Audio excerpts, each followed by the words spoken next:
जय श्री नमस्ते नमो अरहंताय नमो सिद्धाणं नमो आयरीणाणं नमो वज्रायाय नमो भूये सप्तसाहूनम्।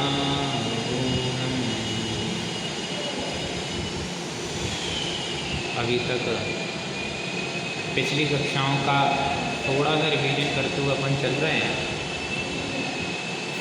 जिसमें द्रव्य की चर्चा अपनी स्टार्ट हो चुकी है। उससे थोड़े रिलेटेड क्वेश्चन करते हुए अपन आगे बढ़ते हैं। पिछली कक्षा में जब अपन ऑनलाइन जुड़े थे तब अपन ने समूह की चर्चा की थी। पिछले 2 कक्षाओं में समूह की चर्चा की थी। वो किस प्रकार के 2 समूह थे आपको ख्याल में है?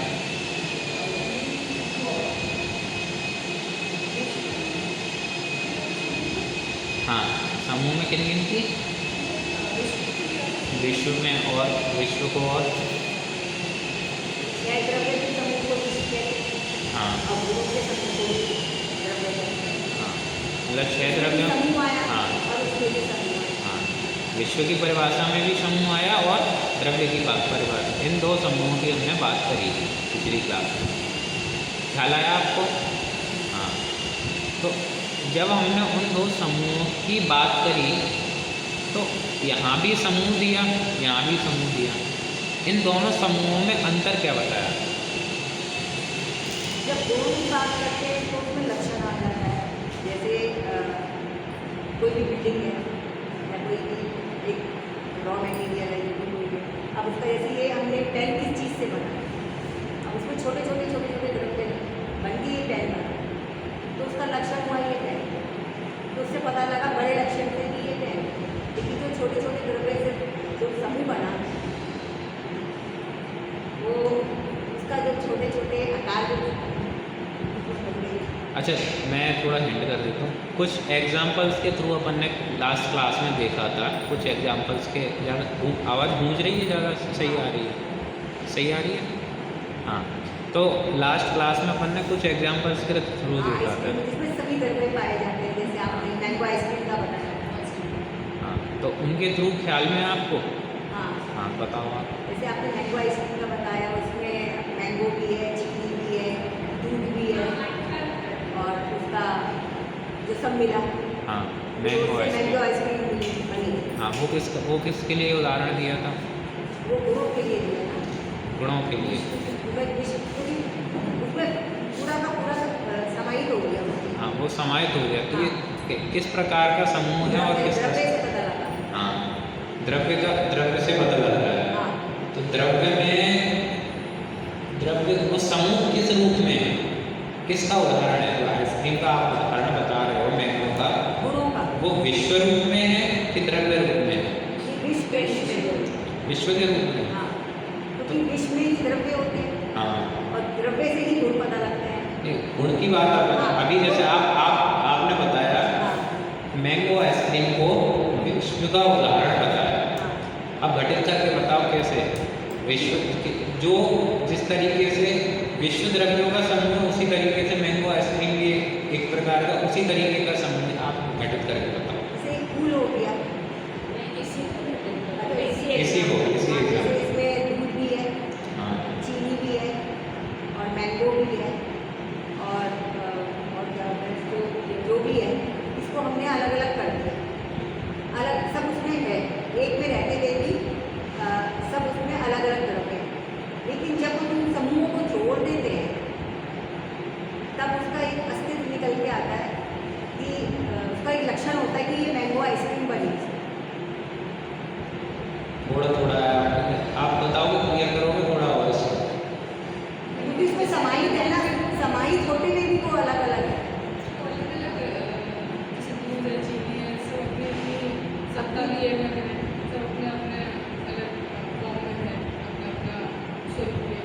अच्छा, मैं थोड़ा हिंट करता हूँ। जैसे आइसक्रीम की बात कर रहे हैं, आइसक्रीम में एक ही जगह पे सारी चीज़ें हैं कि नहीं? सब एक ही चीज़ है। इसी तरीके विश्व में घटित करो। आप बताओ, विश्व में क्या है इसी प्रकार? विश्व में भी ऐसे सब द्रव्य एक साथ रह रहे हैं, यहाँ पे तो अलग अलग है। ठीक है। अच्छा, उस मैंगो आइसक्रीम में हमने देखा था एक ही जगह पे सारी चीज़ें हैं, सारे इंग्रेडिएंट हैं, सारी वस्तुएं हैं। एक क्षेत्र का संबंध तो नहीं कहेंगे ना? नहीं, एक क्षेत्रावला नहीं कहेंगे, एक क्षेत्रावगाह कह सकते हैं, एक क्षेत्रावला संबंध नहीं कहेंगे। ठीक है, तो जिस तरीके से एक जगह पे सारे वस्तुएं हैं, अब आइसक्रीम का उदाहरण से हमने देख लिया। अब आइसक्रीम में ही एक इसी से हमने समझा विश्व को, विश्व में इसी तरीके से सभी द्रव्य एक ही जगह पे रह सकते हैं। ठीक है, दूसरा पॉइंट और क्या हमने समझा था, मैं हिंट करता हूँ थोड़ा। एक जगह पे रहने वाले आइसक्रीम के जितने तत्व हैं, चाहे वो दूध हो, चाहे चीनी हो, चाहे मैंगो हो, वो सब एक जगह पे रहते हुए क्या मिल रहे हैं? अपनी जगह में सब व्यवस्थित है। हाँ, इसी तरीके से विश्व पे घटित करो आप बताओ, इसी तरीके से विश्व में घटित करो, कोई दिक्कत नहीं है। जैसे शिकंजी में विश्व पे घटित करो। हाँ, उदाहरण में तो हमने घटित कर दिया, चाहे आप शिकंजी का ले लो, चाहे मैंगो आइसक्रीम का ले लो। हाँ, पानी का भी ले सकते हैं। उदाहरण हो गया। जैसे एक ही प्रदेश है, यहाँ पे जीव, भूगोल, धर्म, आकाश काल सारे द्रव्य हैं। हाँ। इधर है तो इधर है, इधर है। हर प्रदेश में सारे द्रव्य एक साथ। हाँ, एक साथ हैं, लेकिन एक साथ रहते हुए भी अलग अलग सब अलग अलग। वो उदाहरण है, उदाहरण को हमने समझा। अब उससे हमें निकालना क्या है, विश्व समझना है, हमें विश्व समझाना है, विश्व के समझना है कि वो तो केवल आइसक्रीम या शिकंजी या फिर आप जो भी उदाहरण लो, वो उदाहरण है। मूल मुद्दे की बात ये है, हमें विश्व समझना है। तो विश्व में जितने द्रव्य हैं वो एक जगह पे रह तो सकते हैं, लेकिन एक हो नहीं सकते। एक जगह रह सकता है, वो हाँ, नहीं। विश्व के द्रव्य एक जगह रह सकते हैं, एक हो नहीं सकते। इतनी सी बात यहाँ आइसक्रीम के माध्यम से। अच्छा, ये भी ऐसे ही है। मेरा एक और एग्जाम्पल, एक और जैसे प्रश्न। कमरा है, कमरे में एक टेबल भी है, अलमारी भी है, माइक भी है, सब रह रहे हैं, उसी विश्व में रह रहे हैं, लेकिन सब ये भी उदाहरण अलग है, क्योंकि कमरे में आप अलमारी को देखोगे तो अलमारी अलमारी की जगह है, वो दीवार में। टेबल की देखो, टेबल अपनी जगह पे, पर वो मिले नहीं। वो एक ही जगह पे है, उनका एरिया भी अलग अलग नहीं है। ये तो फलों की टोकरी की तरह। हाँ, ये तो फलों की टोकरी की तरह है, जैसे फलों की टोकरी का उदाहरण देखा था ना हमने, उसकी तरह है। वास्तविकता में विश्व में तो द्रव्य ऐसे एक जगह पे, हमें तो ऐसे लगेगा एक ही है, देखने में यही लगेगा।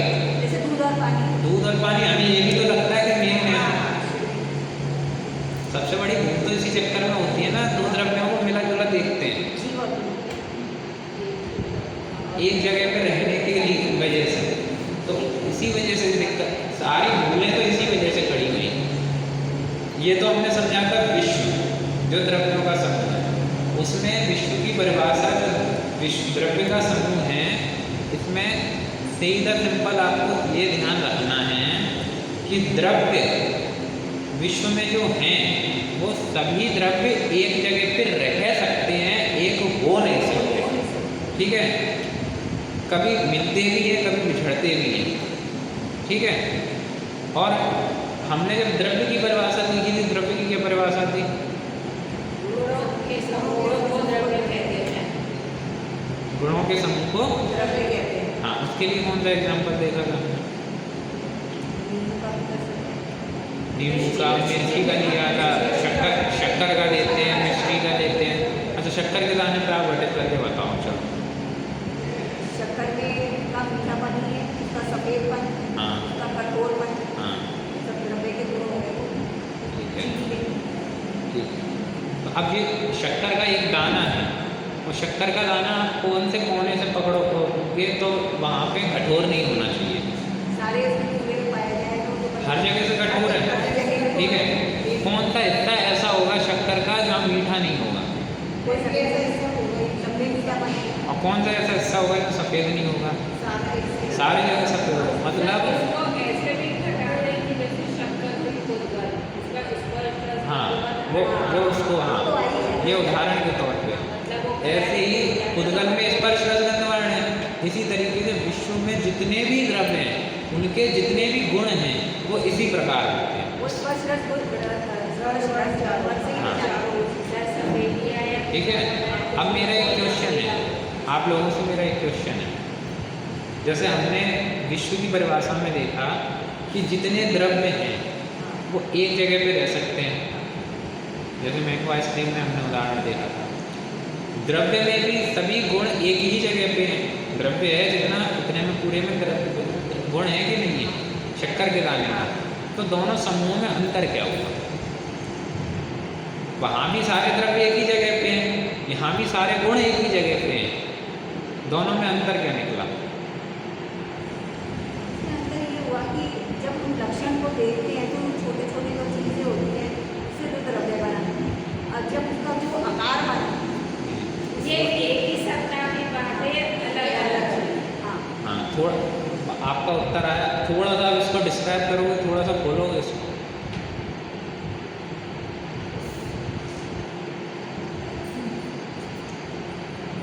आप बताओगे इसको, थोड़ा सा समझाओगे? आप समझाओ। क्या नाम है? आप बताओगे इसको। बात उन्होंने उत्तर दिया, सही उत्तर दिया, उसको थोड़ा सा समझाओगे आप। दोनों समूहों में अंतर क्या है?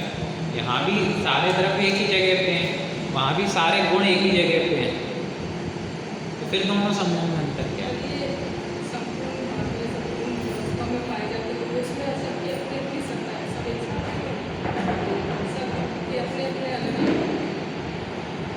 वस्तु के गुणों की बात है और वहाँ अलग अलग जब द्रव्यों की बात चलती है तो समूह को लिया जाता है, जब गुणों की बात आती है तो विशेषता पे जाता है।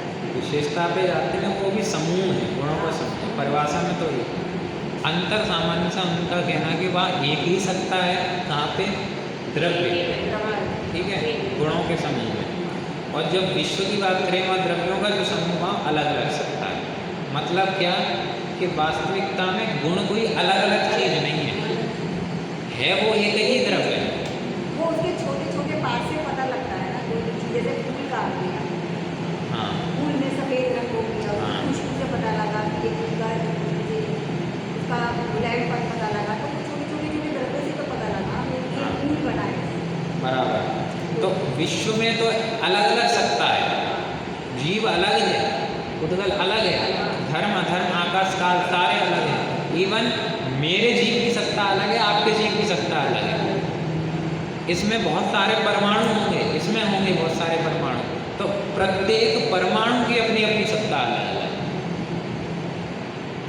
तो द्रव्यों की सत्ता ही अलग है, लेकिन गुणों की सत्ता अलग अलग नहीं है। वो सब तो एक ही है। वास्तविकता में विचार किया जाए ना तो गुण भी कोई अलग अलग नहीं होते। वो तो सत्ता को समझाने के लिए होता है। वो तो वस्तु जो है, उस वस्तु को आप जिस कार्य से देख रहे हो, जिस पर्याय से देख रहे हो, वो पर्याय जिस गुण की तरफ इंगित करती है, उस गुण को आप जानते हो। जैसे इसको हमने देखा कि पुद्गल है, पुद्गल को हमने देखा, हमने जब पुद्गल को जानने की कोशिश करी तो हमने देखा कहीं भी जाओ, कैसे भी जाओ, इस पुद्गल में कोई ना कोई ये दिखाई ही देता है। जब हमने देख लिया कि आँखों से दिखाई देता है, तो हमने इसमें एक गुण कह दिया कि इसमें वर्ण नाम का गुण है, जबकि वर्ण कुछ अलग से नहीं है वो पुद्गल द्रव्य। जब हमने देखा इसको छुआ जा सकता है, तो हमने कह दिया इसमें स्पर्श नाम का गुण है। हमने देखा इसमें से कोई गंध आती है, तो हमने कह दिया गंध नाम का गुण है। इसमें से कोई टेस्ट आता है, तो हमने कह दिया रस नाम का गुण है। लड्डू तो एक ही है, लड्डू को पहचानने के तरीके अलग अलग हो सकते हैं। कोई देख रहा है पीला सा दिख रहा है तो लड्डू है, अगर मीठा है तो लड्डू है, खुशबू देसी खुशबू आ रही है उसमें से। इसलिए उसके रंग से पहचान के हो जाता है। वास्तविकता में लड्डू तो एक ही है, वस्तु तो एक ही है, उसके गुण भी अलग अलग नहीं है। तो गुण तो केवल उसको इंगित करने के लिए, समझाने के लिए अलग कहे जाते हैं। वास्तविकता में वो एक ही सत्ता है। दूसरी चीज, विश्व में जो द्रव्य हैं वो कदाचित अलग अलग हो सकते हैं और मिल भी सकते हैं, लेकिन गुण जो हैं कभी मिल नहीं सकते। वो कभी मिलेंगे नहीं, कभी बिछड़ेंगे नहीं, वो वैसे के वैसे ही हैं। बाकी द्रव्य कैसे मिले? द्रव्य जैसे मिलते हैं ना, अपना जन्म मरण एक जगह, हाँ, एक क्षेत्र पे आ भी सकते हैं, जा भी सकते हैं, एक जगह से दूसरी जगह क्षेत्रांतर होते रहते हैं। तो इस तरीके से इन वस्तुओं का दो समूह इस प्रकार से समझें।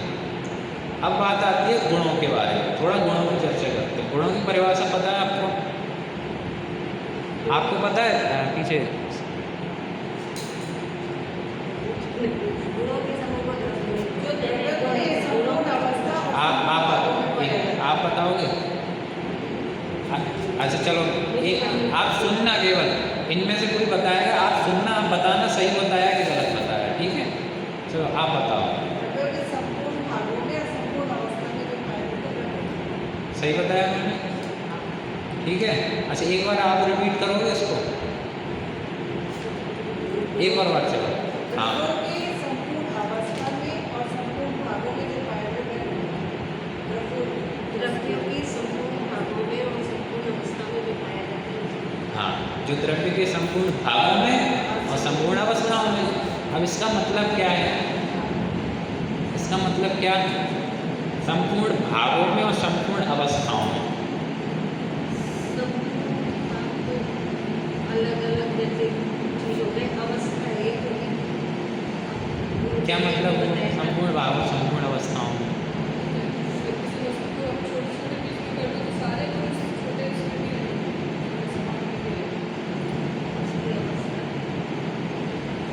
आप हमें बताओगे संपूर्ण भागों संपूर्ण अवस्थाओं का क्या मतलब?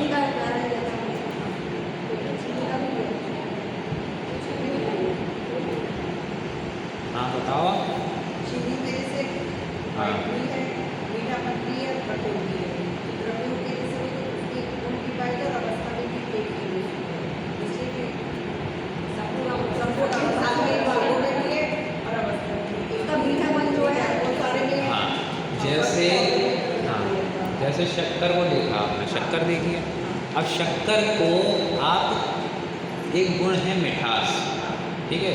वास्तविकता में गुण भी नहीं है, उसकी भी चर्चा अपन आगे करेंगे, ठीक है? शक्कर का एक गुण माना जाता है मिठास। अब शक्कर को आप किसी भी कोने से चख के देखो, वो मीठी मीठी और मीठी रहेगी। किसी भी भाग से हाँ, ठीक है, किसी भी भाग से, संपूर्ण भागों।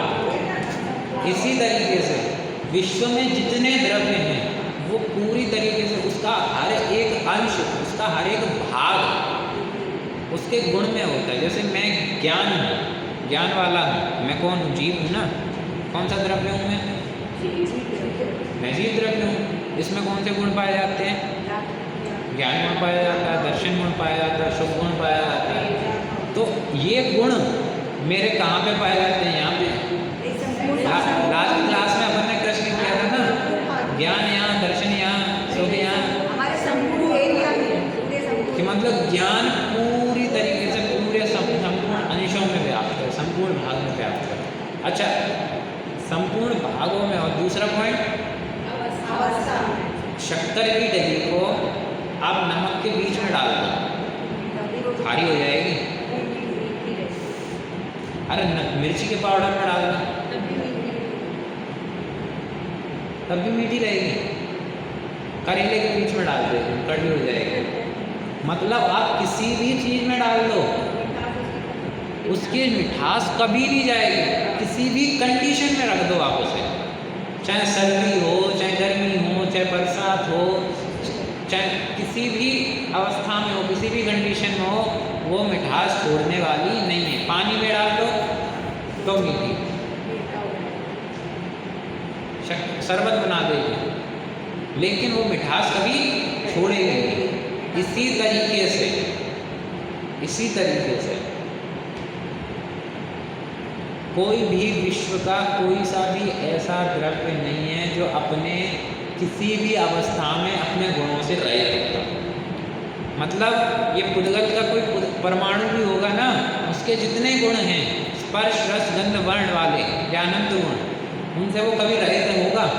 संपूर्ण भागों में और संपूर्ण अवस्थाओं का मतलब ये लेना, मतलब किसी भी कंडीशन में, अच्छी से अच्छी कंडीशन, बुरी से बुरी कंडीशन, वस्तु अपना गुण नहीं छोड़ती, तो इसमें कोई छोड़ सकती नहीं। अच्छा, मैं भी एक द्रव्य हूँ कि नहीं हूँ? वही बात है। ये तो विश्व का वो, ये सारी समझने के लिए तो हमने अपने लिए ही तो मुद्दा तो मुख्य तो यही है, अपनी बात समझनी है। तो इन सभी द्रव्यों की बात कर रहा हूँ मैं, द्रव्य की बात चल रही है। तो द्रव्य में तो ऐसे गुण हैं जो संपूर्ण भागों, संपूर्ण अवस्थाओं में, तो मैं एक द्रव्य हूँ कि नहीं हूँ? मेरे गुण होंगे कि नहीं होंगे? वो संपूर्ण रूप से संपूर्ण भावों में तो व्याप्त है। कभी ऐसा होता हो मैं ज्ञान वाला नहीं रहूं तो ज्ञान कम ज़्यादा हो जाएगा, पर ज्ञान अरे भाई साहब, पता है दुनिया में कई लोग होते हैं कहते हैं मुझे तो कुछ नहीं आता, मैं तो बुद्धि की बलिहारी है। कुछ तो समझ में आया हमें, कुछ तो समझ में आया, हमें तो आता ही नहीं है, हमें ज्ञान ही नहीं है। हम तो या अपने ऊपर देते हैं, दूसरों के ऊपर देते हैं, इन्हें कुछ नहीं आता, ज्ञान नहीं है, अकल नहीं है इनमें। कहते हैं कि नहीं कहते हैं? क्यों? क्योंकि इन्हें गुण का स्वरूप नहीं पहचाना, गुण की परिभाषा नहीं पड़ी कि जो संपूर्ण अवस्थाओं में संपूर्ण भाव, ये तो छोटी मोटी अवस्थाएं हैं। यहाँ पे कम पढ़ा लिखा होना है, नहीं समझ पाना, ये तो कदाचित थोड़ी बहुत अवस्थाओं का हेर फेर होता है उस वजह से। लेकिन आप सबसे निचली अवस्था में चले जाओ, वहाँ भी ज्ञान होता ही है।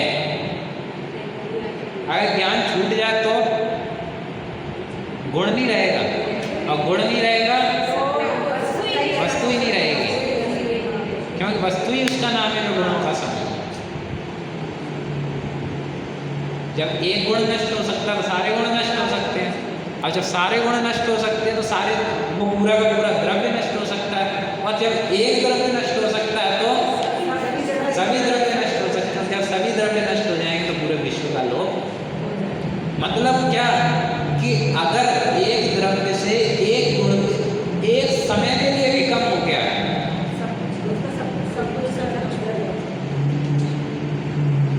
तो पूरे विश्व के लोग का प्रसंग आ जाएगा, सारे विश्व का नाश हो जाएगा।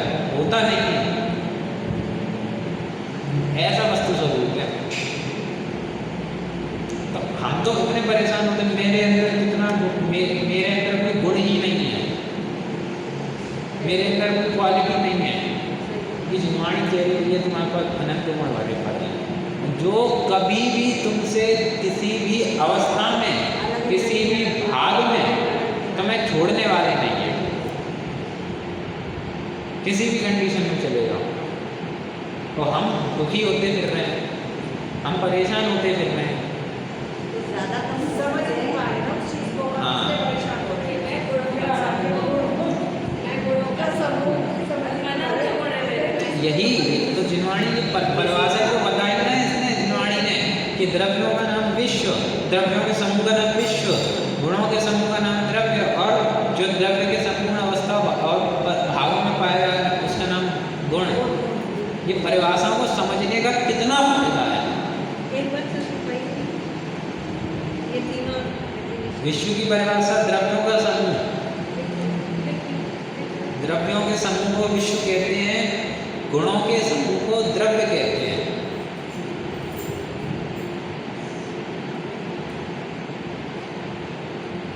और जो द्रव्य के संपूर्ण अवस्था और संपूर्ण भागों में पाया जाए उसे गुण कहते हैं। गुणों के समूह को विश्व कहते हैं। नेक्स्ट, गुणों के समूह को द्रव्य कहते हैं।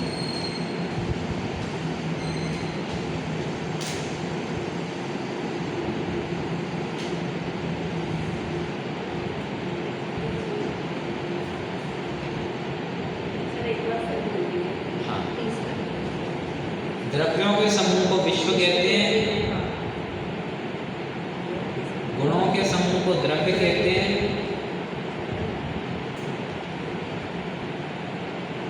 और जो द्रव्य के संपूर्ण भाग और संपूर्ण अवस्थाओं में पाया जाए उसे गुण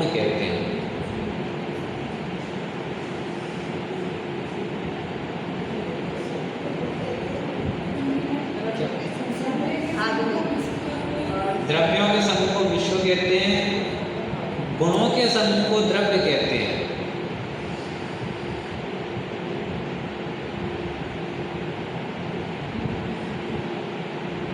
और तीसरी परिभाषा, जो द्रव्य के संपूर्ण अवस्थाओं में और संपूर्ण भावों में पाया जाए उसे गुण कहते हैं।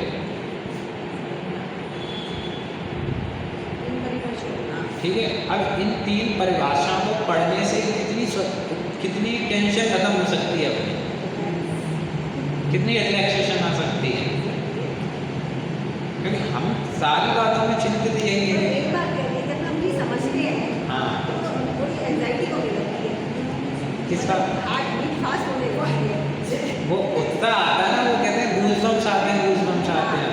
हाँ अभी हम यही बात कर रहे थे, हाँ। कि हम समझ रहे हैं, अनुभव भी कर रहे हैं, हाँ लेकिन इसकी धड़कन तेज होने लगती है। हाँ, वो अंदर से उत्साह आता है, अंदर से भैया ऐसा वस्तु स्वरूप है विचार, क्योंकि अभी तक हमने विचार किए ही नहीं। हाँ, जिनवाणी में क्या आचार्य कुंकुम देव ने कहा कि भैया अभी तक तुम कहाँ पढ़े थे कि काम भोग बंधन की कथा तो बहुत बार सुनी, लेकिन वस्तु स्वरूप का विचार कभी नहीं। अभी वस्तु सब लोग समझते समझते मेरी जाएगा कॉम भी छूट गई, और कोई खाया नहीं। तो यही बात तो कह रहे हैं यहाँ पे कि वस्तु स्वरूप केवल इतनी सी परिभाषा, केवल जिनानों को आप पढ़ने जाओ केवल छोटी सी 3 परिभाषाएं, वो उसका जब आप चिंतन करोगे, आप जब उसमें मंथन करोगे, मथोगे उसको, तब कितनी तनाव से मुक्ति मिल सकती है। सुबह उठते ही बोलते हैं, इस द्रव्य को देखते हैं, बस 2-3 घंटे निकल जाते हैं, फिर कहीं घूमने नहीं करना जाए। इतना वस्तु स्वरूप का विचार है। गुणों का क्या मतलब, द्रव्य में पूरी तरीके से व्यापक कभी नहीं दूर होंगे। द्रव्य किसका नाम है, गुणों का समूह तो है, लेकिन कोई ऐसा नहीं है कि गुण अलग अलग किए जा सकते हो। गुणात्मक द्रव्य है, द्रव्य कोई अलग वस्तु नहीं, गुण अलग कोई वस्तु नहीं, वो द्रव्य ही एक है। उसको समझने के लिए उसके गुणों के आधार से समझा जाता है। इसलिए वहाँ गुणों की परिभाषा समझाई। अब इसके आगे जब गुण की बात करी तो गुण में भी परिभाषा तो समझाई, उसके भी 2 प्रकार के भेद बताए। कौन कौन से, एक तो अस्तित्व, सामान्य सामान्य विशेष, कौन कौन से, सामान्य और विशेष। मतलब एक जनरल क्वालिटीज और स्पेशल क्वालिटीज। ठीक है, जनरल क्वालिटीज और स्पेशल क्वालिटीज, सामान्य गुण और विशेष गुण। अब सामान्य गुण का क्या मतलब हुआ,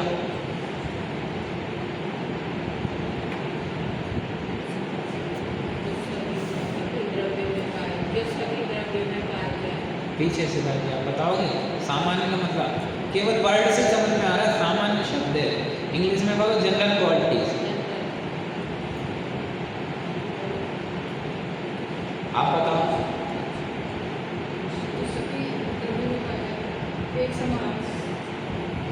सही बताया उन्होंने,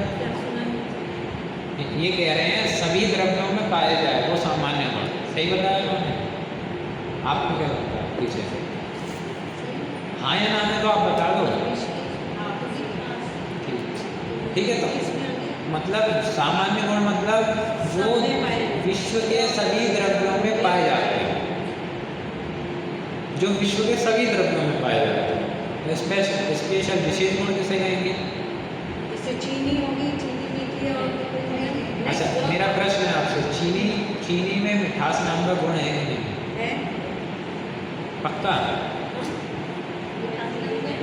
चीनी नाम का द्रव्य है कि नहीं है, आप ये बताओ। द्रव्य तो है ही।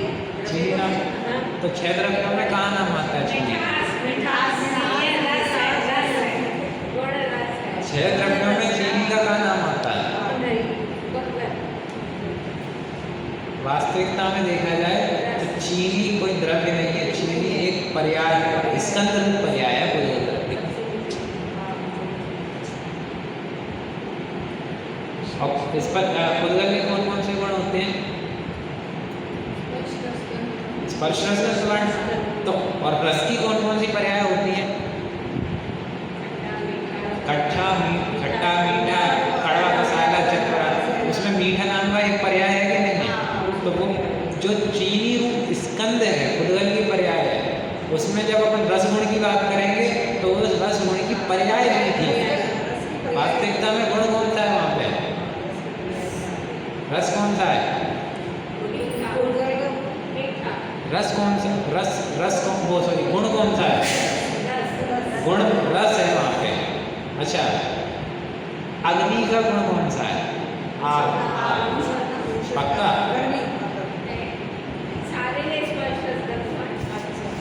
इसकी भी पर्याय है। हाँ, अग्नि भी एक पर्याय है, स्कंद रूप। वास्तविकता में वो पुद्गल है। और पुद्गल में चूंकि स्पर्श नाम का गुण है और वो स्पर्श गुण की पर्याय उसमें ठंडी गरम है ना, 8 प्रकार के स्पर्श पाए जाते हैं, तो उसमें ठंडा गरम है ना, तो गरम पर्याय है उसकी, तो उसमें उष्णता पाई जाती है। पानी का गुण कैसा है? कि पानी भी पर्याय है और उसके जो शीतलता नाम का गुण कहते हैं वो गुण नहीं है, वो भूत पर्याय है। ये वस्तु स्वरूप है। इसका हम अभी चिंतन करते रहिए। उदाहरण के तौर पे बताए जाते हैं, जिनवाणी में कई जगह बताया है, शक्कर के बारे में भी बताया, पानी के बारे में बताया, अग्नि के बारे में बताया। हमने कभी विचार ही नहीं किया इन उदाहरणों को, ऐसे मान लीजिए ये गुण ही होंगे। विचार करते तो लग जाते हैं। हाँ, वास्तविकता में देखा जाए तो द्रव्य कौन से? ये पुद्गल द्रव्य हैं। और पुद्गल द्रव्य के गुण कौन से? स्पर्श, रस, गंध, वर्ण, यही 4 गुण हैं। और इसके अलावा अनंत गुण भी हैं, ये मुख्य ये 4 गुण हैं। और ये जिनको हम कहते हैं ना ठंडा गरम, इनको गुण कहते हैं। मीठा कहना, मीठा गुण कहती है शक्कर का, कड़वा गुण कहती है करेले का। ये सारी के सारे पर्याय हैं। पर्याय का आधार गुण है, जिस गुण की ये पर्याय है।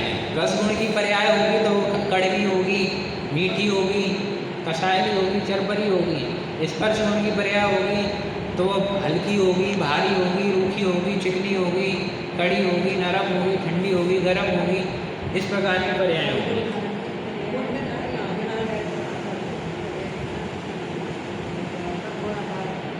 ठीक है, ठीक है। चलो एक एग्जांपल और देंगे, थोड़ा सा और क्लियर करें इसको। जैसे ने कहा एक द्रव्य के संपूर्ण भाग में और संपूर्ण अवस्थाओं में जो रहे उसका नाम गुण है। ठीक है, मेरा प्रश्न है, सभी मत बताना, अभी मैं जिससे पूछूंगा वो उत्तर देना। ठीक है, आम है आम, ठीक है, आम को हम देखते हैं, आम का गुण कैसा होता है? आम का गुण कैसा होता है? आम का गुण कैसा होता है? मीठा होता है। लेकिन हमने कहा गुण हमेशा हर अवस्था में, हर भाग में एक जैसा होना चाहिए। हमें कभी कभी ऐसा नहीं मिलता कि आम कभी खट्टा निकल जाए, और इवन मीठा होने से पहले वो खट्टा ही होता है। हर अवस्था में होना चाहिए ना, और हर अंश में होना चाहिए। कभी कभी होता है ऊपर का हिस्सा मीठा हो, नीचे का हिस्सा खट्टा निकल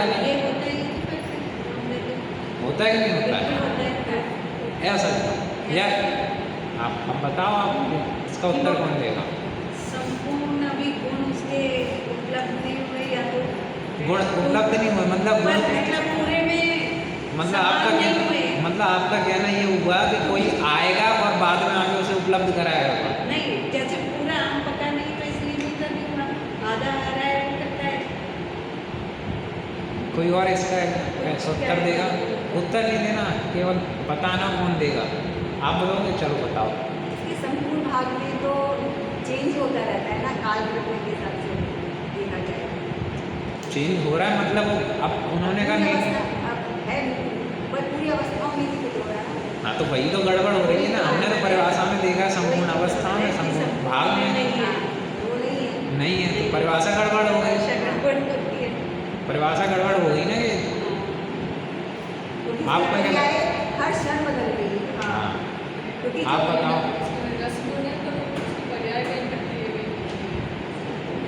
चेंज हो रही है। आप बताओ। चलो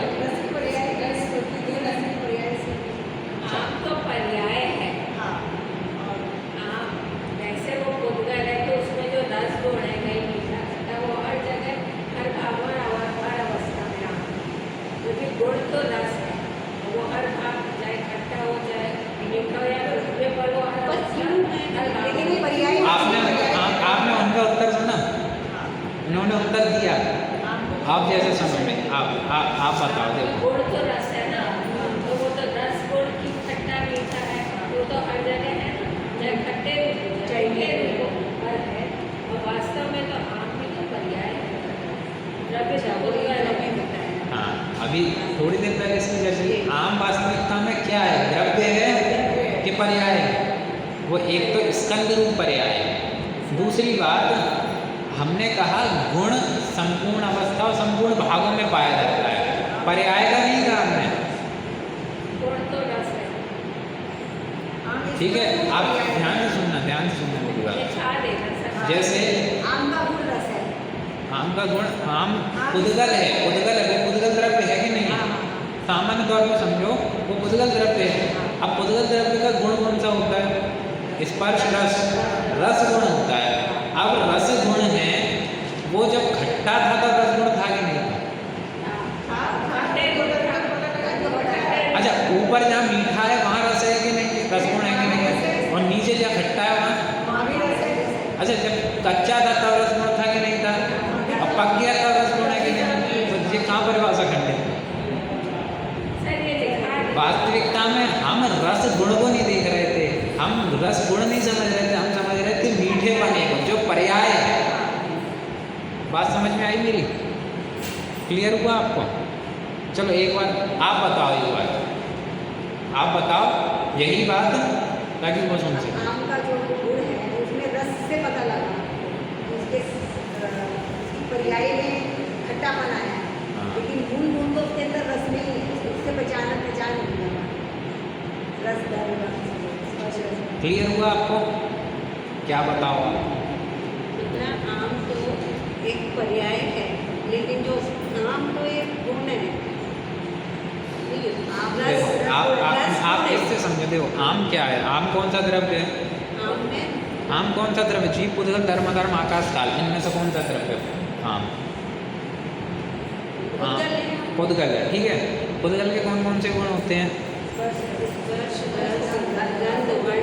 स्पर्श रस गंध वर्ण, ठीक है। अब जब आम खट्टा था तो खट्टा रस था कि नहीं था? रस माने स्वाद, टेस्ट, ठीक है।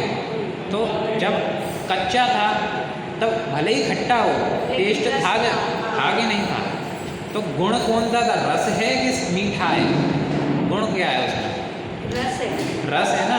तो वो चाहे खट्टा बना रहा है चाहे मीठा बना रहा है, रस तो रस ही रहेगा ना, चाहे ऊपर बना रहा है चाहे नीचे बना रहा है। रस गुण तो कम नहीं हुआ उसमें। और जो संपूर्ण अवस्थाओं में और संपूर्ण भाव में पाया जाए उसका नाम गुण है। तो कहाँ खंडित हुआ इसमें? कोई दिक्कत नहीं आई इस परिभाषा में, परिभाषा भी बनी रही। हमारे साथ क्या हुआ? हमने पर्याय जो थी मीठे रूप में उसको गुण मान लिया, तो हमें लगा कि परिभाषा गलत हो रही है।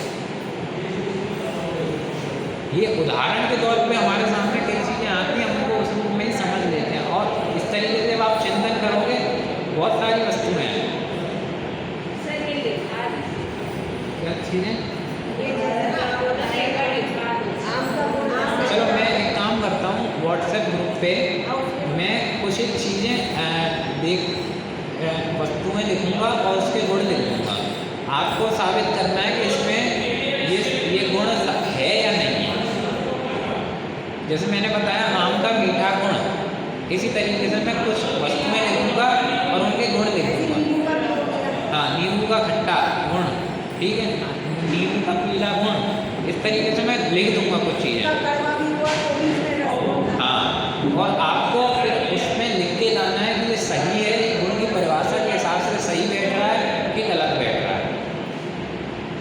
सही बैठ रहा है तो कैसे, गलत बैठ रहा है तो कैसे, ठीक है। ये आपको लिख के भी लाना है और सोच के भी लाना है। अगली क्लास जब अपनी होगी तब आपको बताना, ठीक है। मैं कल तक भेजता हूँ ये सारे, ठीक है।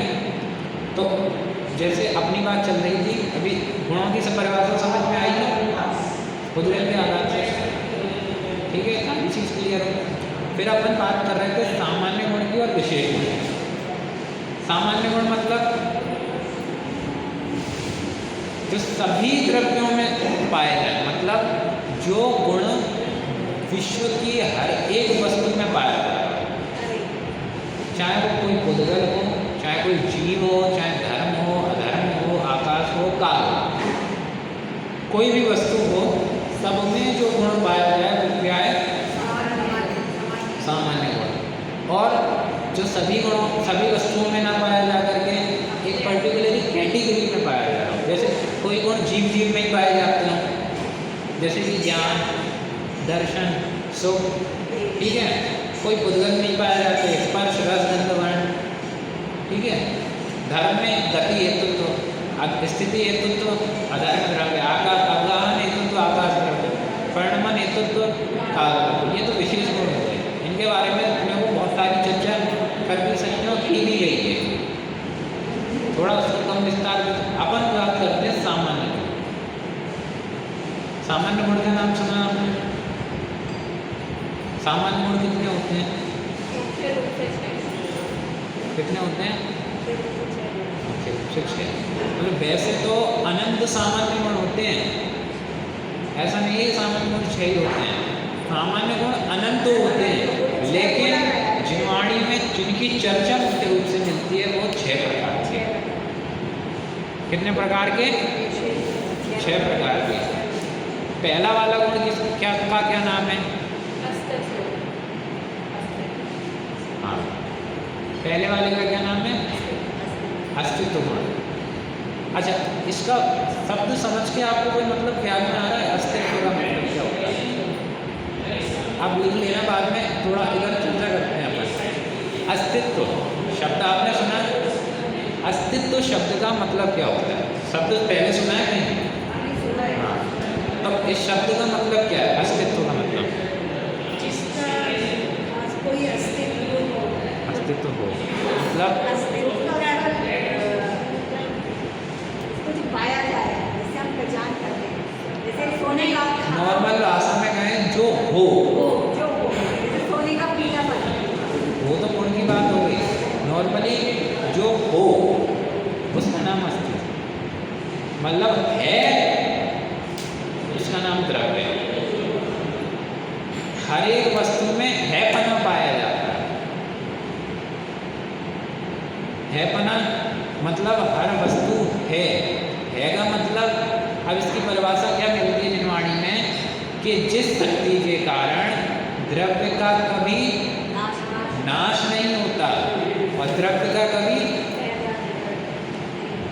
पैदा नहीं होता, उत्पन्न नहीं होता द्रव्य कभी, मतलब ना कभी पैदा हुआ ना कभी नष्ट होगा।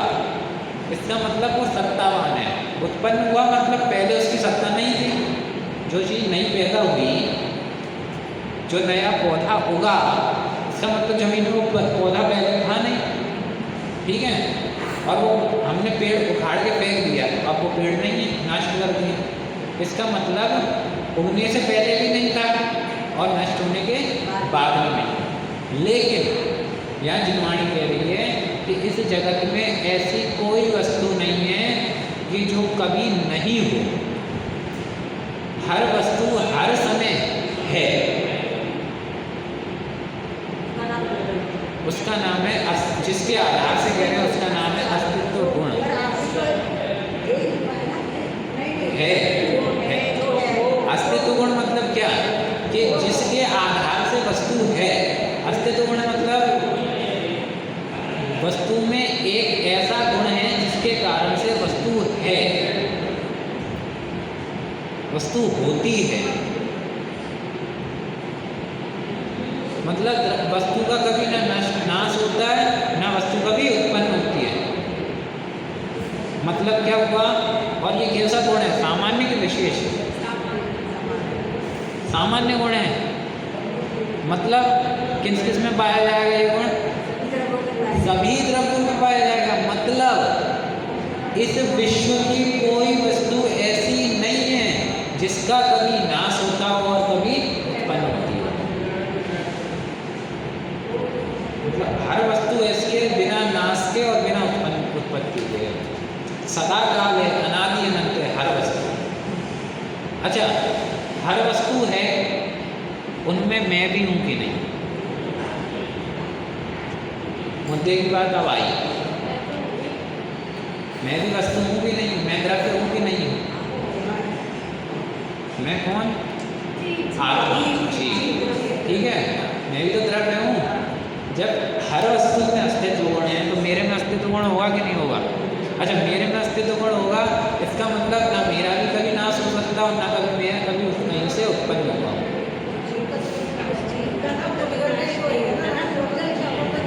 अच्छा, पुद्गल का हो सकता है, तो पुद्गल द्रव्य नहीं है।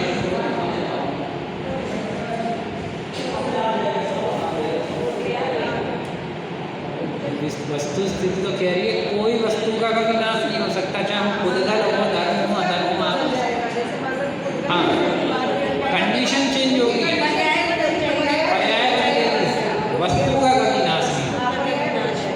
अच्छा, जब मैं वस्तु हूँ, जब मेरे में अस्तित्व गुण है, तो कोई आगे मुझे धमकी दे, तुझे तो मैं खत्म कर दूंगा, तेरा तो बाल भी बाका नहीं कर दूंगा। अब बताओ मुझे कितना डरना चाहिए? अस्तित्व गुण है मेरे पास, कोई आगे धमकी दे दिया मुझे, हमें जिंदगी भर एक भय सताता रहता है, मैं तो एक दिन मर जाऊंगा, मैं तो एक दिन खत्म हो जाऊंगा। उस दिन क्या होगा? सोचते हैं कि नहीं सोचते हैं? विचारते हैं कि विचारते हैं? मृत्यु का नाम लेते ही, मौत का नाम लेते ही डर लगने लगता है, नहीं लगने लगता है।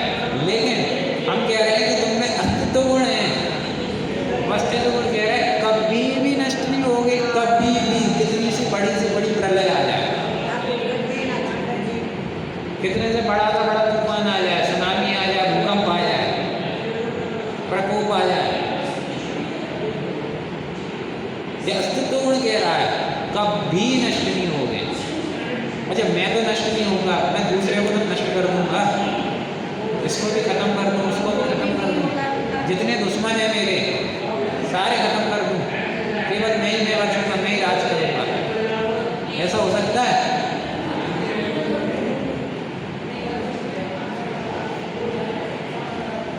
तो मेरे अंदर जितना भय है वो तो नष्ट होगा, दूसरों को खत्म करने का, दूसरों को नष्ट करने की जो अंदर मेरे भावना प्रबल हो रही थी, भावना उत्पन्न हो रही थी, वो भावना नष्ट होगी कि नहीं होगी?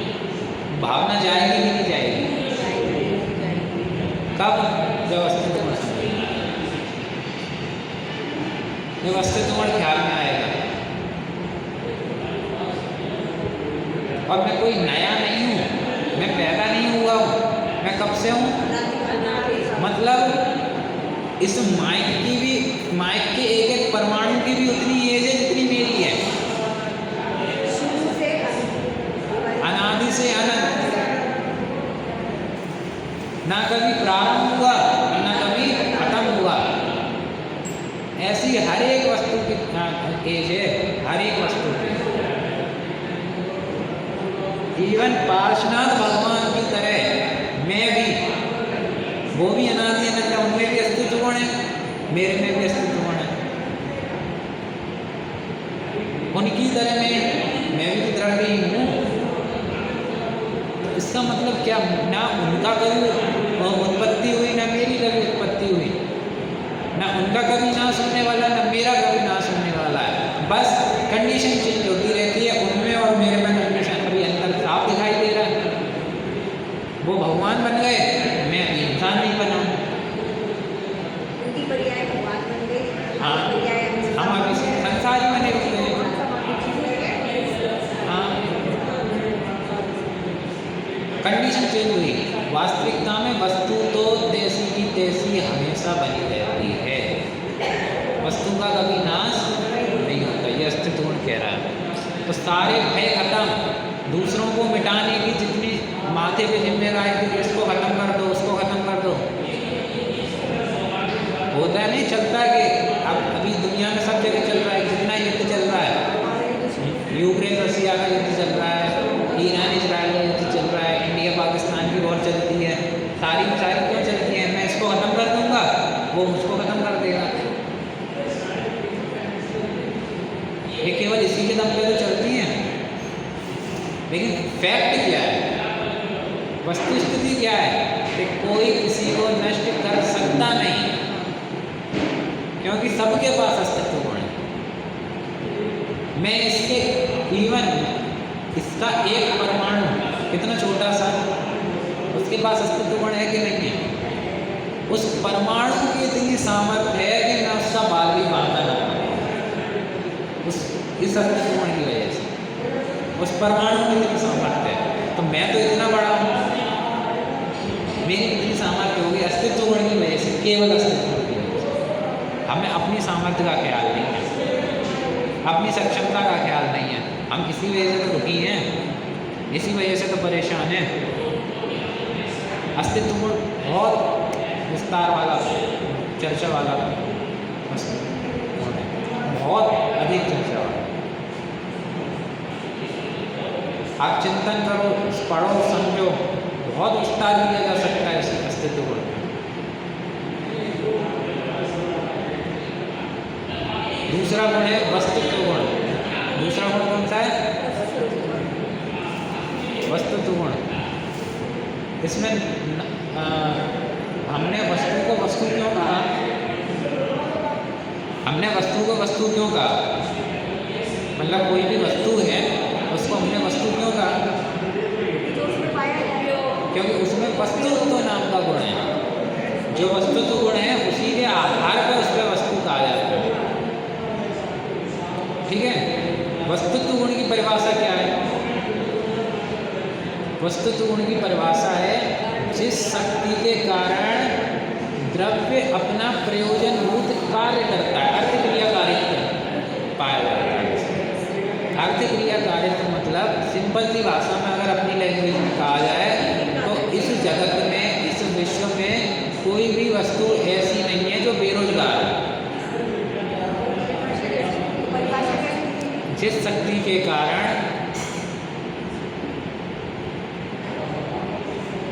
द्रव्य में अर्थक्रियाकारित्व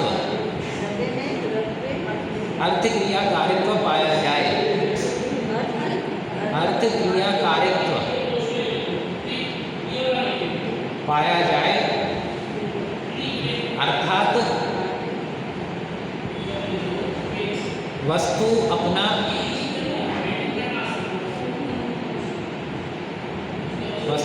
प्रयोजनभूत कार्य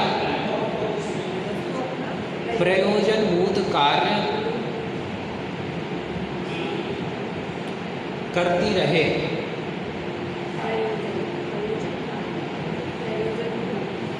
कार्य करती रहे। मतलब स्वयं की इसमें शक्ति है अपने आप कार्य करने की। हाँ, उसे वस्तुत्व गुण कहते हैं।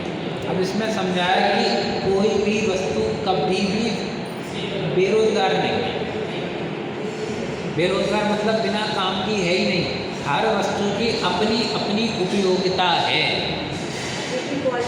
अपनी अपनी कार्य हैं, अपने अपने प्रयोजनभूत कार्य हैं। और इवन अपना प्रयोजनभूत कार्य करने के लिए उसे किसी दूसरे की जरूरत नहीं, क्योंकि उसका अपना वस्तुत्व गुण है ना, उसके कारण ही तो उसमें अर्थक्रिया कार्य तो पाया जा रहा है, अपना कार्य करने की सामर्थ्य। तो अब बताओ, मुझे मेरा काम करने के लिए कितने लोगों की जरूरत है?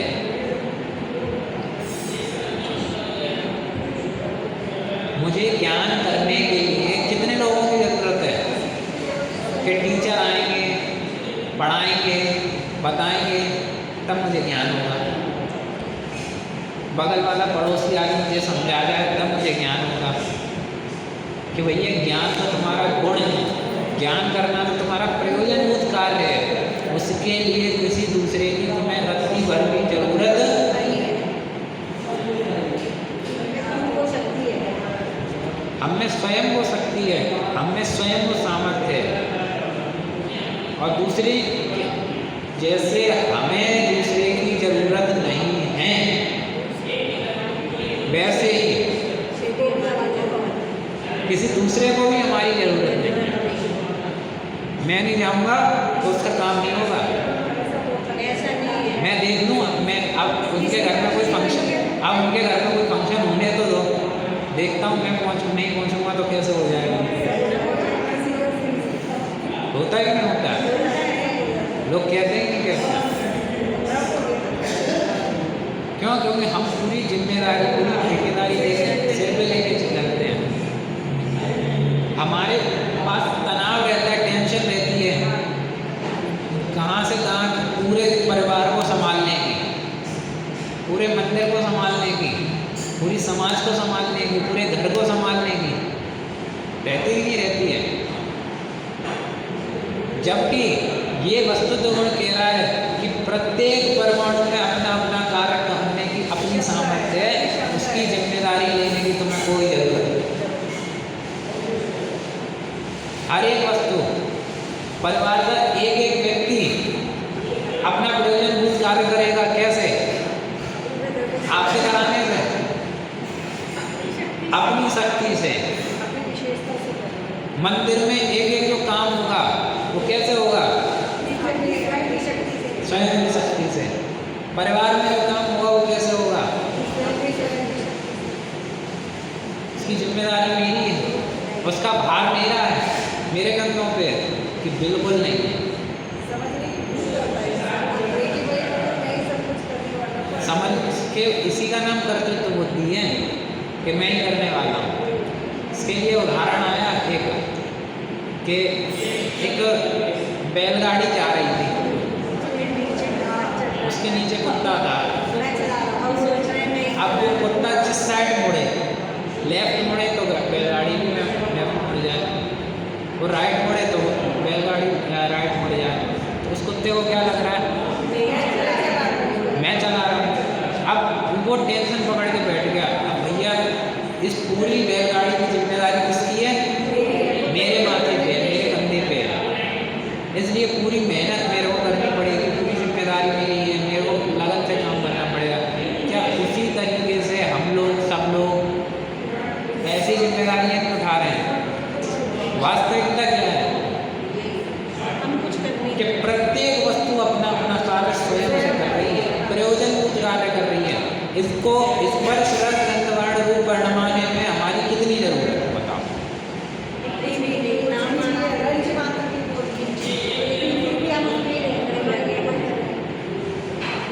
आग को गर्म करने के लिए हमारी कितनी जरूरत? रत्ती भर भी नहीं। चीनी को मीठा करने में हमारी कितनी जरूरत? रत्ती भर भी नहीं। जब उनको पुनरूप करने की जरूरत नहीं तो जीव को, किसी जीव को ज्ञान रूप करने में हमारी कितनी जरूरत? रत्ती भर नहीं। हमारा काम हमारे से होगा, पर का काम वो पूरी जितनी जिम्मेदारी है, पूरा जितना भार है, हम जिस कंधों पे हमने लाद रखा है, माथे पे लाद रखा है, वो भार उतारने के लिए वस्तुत्व गुण बताया।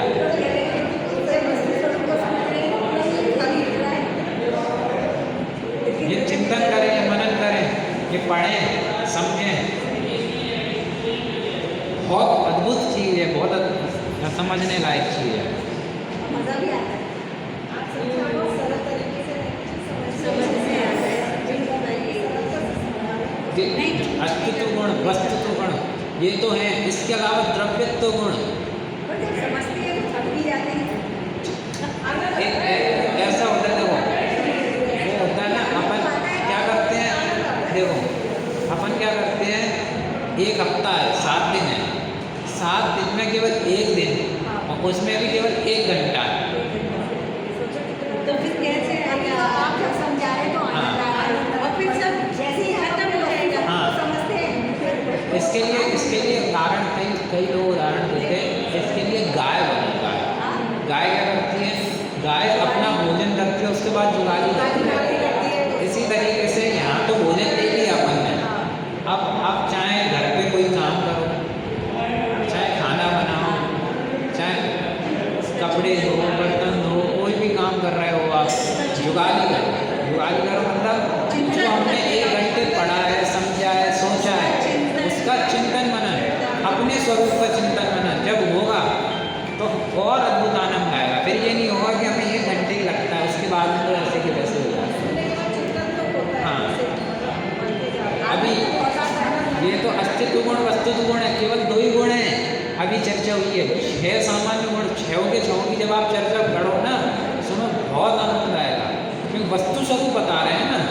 वस्तु स्थिति बता रहे हैं, जो कि अभी तक हमने समझी नहीं, समझने की कोशिश करी नहीं। जब पढ़ते हैं तो बड़े आनंद में रहते हैं, हाँ। जब अप्लाई करते हैं ना हाँ। तो थोड़ी सी थकावट आती है। नहीं, अगर वस्तु स्वरूप समझ रहे हो और सही कर रहे हो तो थकावट नहीं आएगी, तब तो आनंद आएगा। अगर सही बात समझ रहे हो और उसका चिंतन कर रहे हो तो आनंद आना चाहिए आपको। हमें आनंद आता है। हाँ। चिंतन करते हैं, अभी मैंने बोला ना कि थोड़ा सा जैसे समझते हैं, अप्लाई करते हैं तो हार्ट बीट फास्ट हो जाती है। चलिए, अभी तो केवल अपन ने द्रव्य का स्वरूप समझ लिया, विश्व का स्वरूप, विश्व का द्रव्य का गुण की परिभाषा समझ ली। सामान्य गुण में अभी हमने अस्तित्व और वस्तुत्व, दो गुणों के बारे में थोड़ी सी चर्चा अपन ने करी। इसके बारे में और भी विस्तार में आप सोचना कि अस्तित्व गुण के बारे में और क्या क्या हमें लाभ मिल सकते हैं। आपकी कितनी कितनी टेंशन्स हैं जिसको अस्तित्व गुण को समझ के आपने बहुत सारी आपकी कौन कौन सी टेंशन खत्म हो गई, वस्तुत्व गुण को समझ के आपकी कौन कौन सी टेंशन खत्म हो गई, इसके बारे में विचार करना। किसी को बताओ नहीं बताओ, अपनी पर्सनल डायरी में लिख लो, कम से कम इतना लिख लेना। टेंशन ही खत्म हो जाती है। हाँ। पहला क्वेश्चन ये हुआ था पहले क्लियर पहले अपनी परेशानी क्या है। हाँ, तो वो क्योंकि हमारे सामने तो वो परेशानियाँ जो दिख रही हैं वही तो खत्म करनी है हमें, क्योंकि ये जिनवाणी केवल पढ़ने की और नमस्कार करने योग्य तो है, लेकिन माथे पे रखने के साथ साथ इसको यहाँ उतारने की भी बात है, समझने की बात है। वस्तु स्वरूप दर्शन करते हैं तो दर्शन में उनको स्वरूप देखते हैं। हाँ,